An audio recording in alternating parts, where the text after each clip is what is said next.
Hello, je suis Patrick Offroy et vous êtes sur Planète Aussi, la chaîne YouTube qui vous aide à mieux comprendre le berger australien, le berger américain miniature et le border collie. Aujourd'hui, les 10 choses à vérifier lors de la visite d'élevage berger australien, mini aussi ou border collie. Le cas du border collie est un petit peu plus particulier parce qu'on trouve encore aujourd'hui beaucoup d'agriculteurs qui travaillent avec leurs chiens et qui vont vendre une portée. Pour les bergers australiens et les mini aussi, la plupart des gens sont soit des structures familiales, et ils font, comme leur en autorise la loi, une portée par an, ou des élevages professionnels, ce qui ne signifie pas que ce sont des multinationales ou des usines à chiots. Vous devez avoir quelques repères, quelques critères. Le premier critère que vous devez prendre en compte, c'est combien de races élève cet élevage. Un élevage peut avoir plein de passions. Et vous pouvez avoir une personne qui a 5 reproducteurs, mais de 5 races différentes. Parce que cette personne aime à la fois les bulles terriers et les bulldogs français, et elle aime les mini aussi, et elle aime le berger australien. Le nombre de races est un indicateur. Mais évidemment, si vous avez affaire à quelqu'un qui a 12 races et qui a dans chaque race 10 reproducteurs, évidemment, vos attentes en termes de socialisation vont être extrêmement différentes. Pourquoi ? Parce que ces mathématiques, ce sont à ce moment-là des salariés, des apprentis qui s'occupent des chiens et qui s'occupent des chiots. Aucune personne ne peut s'occuper raisonnablement de 50 portées par an et de le faire assez sérieusement pour permettre une intégration rapide à l'intérieur de votre famille.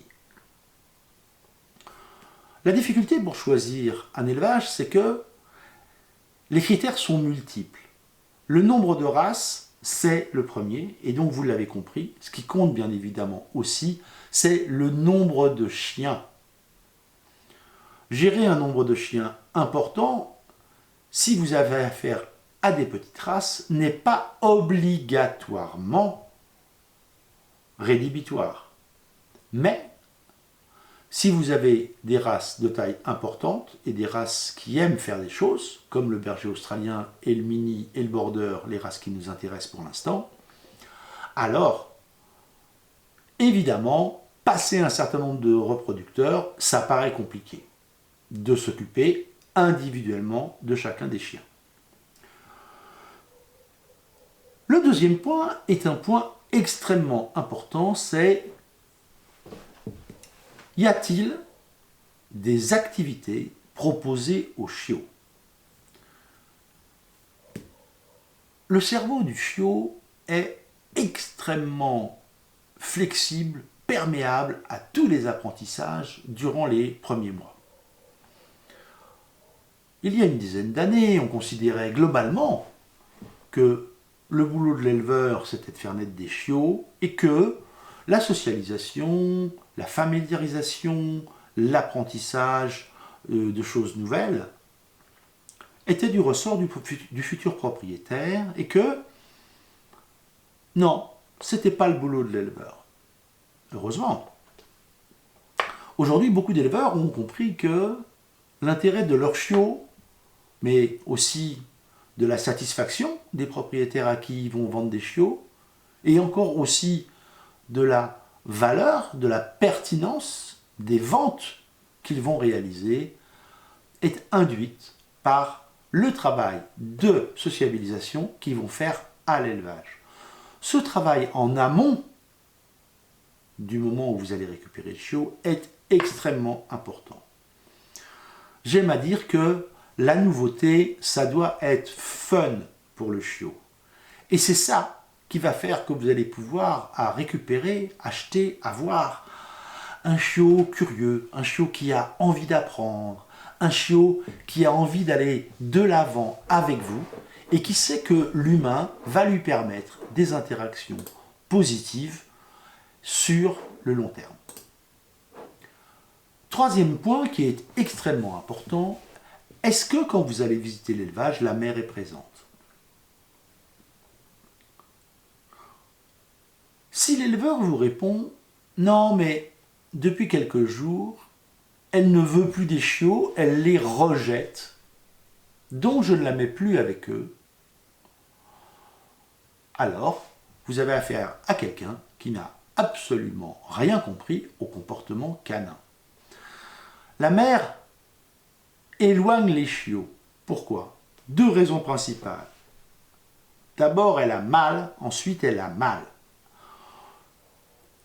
Le réflexe de piétinement, c'est-à-dire le fait que les chiots poussent avec leurs pattes en même temps qu'ils têtent la mère et appuient sur les tétines au fur et à mesure du temps est de plus en plus douloureux. Point numéro 2, les dents des chiots commencent à se développer et la mère, quand elle est tétée, ressent de plus en plus cette douleur. Donc, la mère a des raisons objectives de vouloir que les chiots s'éloignent. Mais surtout, cette mère-là est en train d'apprendre à ses chiots des choses fondamentales. Elle leur apprend l'inhibition à la morsure. Qu'est-ce que l'inhibition à la morsure? La morsure, c'est le moment où le chiot va faire trop mal. C'est lui apprendre à contrôler la pression qu'il met sur sa dentition, sur sa mâchoire, pour téter, pour obtenir quelque chose. Bien sûr, l'expérience nous a appris que on a toutes sortes de mères. Des mères ultra rigides, des mères cool, des mères qui sont complètement babacool et qui laissent faire absolument tout aux chiots. Mais malgré tout, il y a quand même un moment où le chiot va dépasser la limite. D'ailleurs, ou avec sa mère, mais même également avec ses frères et sœurs. Et là, la réaction des autres va lui apprendre quelque chose. Priver le chiot de cet apprentissage, ce n'est pas préparer un adulte serein à vivre dans notre monde. Ce n'est pas non plus apprendre à ce chiot la façon d'interagir avec d'autres congénères. C'est ce que certains appellent les codes canins. Le code canin, c'est le langage commun à tous les chiens qui fait que demain, un chien qui arrive d'Afrique du Sud et qui rencontre un chien qui est venu d'Arctique, ça va leur permettre de se comprendre. Ce sont ces codes canins qui vont permettre au chiot de réagir, d'interagir avec ses congénères. Et ça, c'est justement à partir des 6 semaines que la mère lui apprend. C'est donc extrêmement important que votre chiot sache, apprenne, fasse des choses avec sa mère, et l'éleveur qui vous dit que « Ah oui, mais maintenant, vous comprenez, elle ne veut plus des chiots », en réalité, tout ce qu'il est en train de faire, c'est d'essayer de protéger la mère des morsures qu'elle va recevoir. Mais rassurez-vous, la mère est tout à fait capable de se prémunir contre les douleurs sur les tétines. Elle l'a appris, normalement, et elle est capable de le retransmettre à ses chiots. Donc, soyez vigilants. Ça ne veut pas dire que ce n'est pas un bon éleveur. Ça veut juste dire que c'est quelqu'un qui n'a pas compris grand-chose au comportement canin.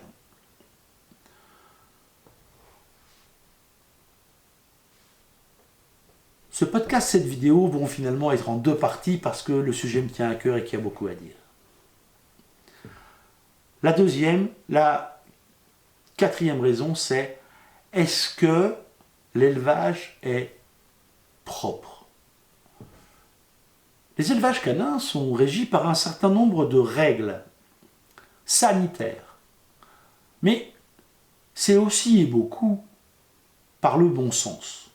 Le bon sens, c'est quand vous arrivez, est-ce que c'est propre? Est-ce que ça sent bon? Est-ce que ça vous paraît accueillant? Est-ce que vous voyez la caisse de mise bas? Est-ce qu'elle est propre? Est-ce que l'éleveur a pris soin de bien nettoyer les choses parce que vous allez arriver? Est-ce que ça vous paraît clean?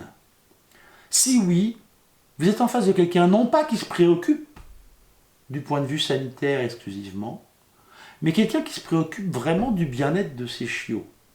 Quelqu'un qui se préoccupe vraiment de créer les conditions pour que le chiot puisse s'épanouir.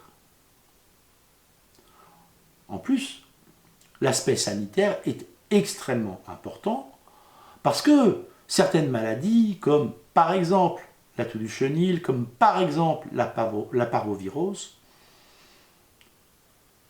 sont présentes dans beaucoup d'élevages. Si l'élevage vous paraît propre, clean, ça vous paraît net, alors vous avez là une autre bonne condition qui va vous permettre de savoir si, oui ou non, cet élevage est digne d'acheter un chiot chez lui. Voilà, on se retrouve très vite pour la deuxième partie.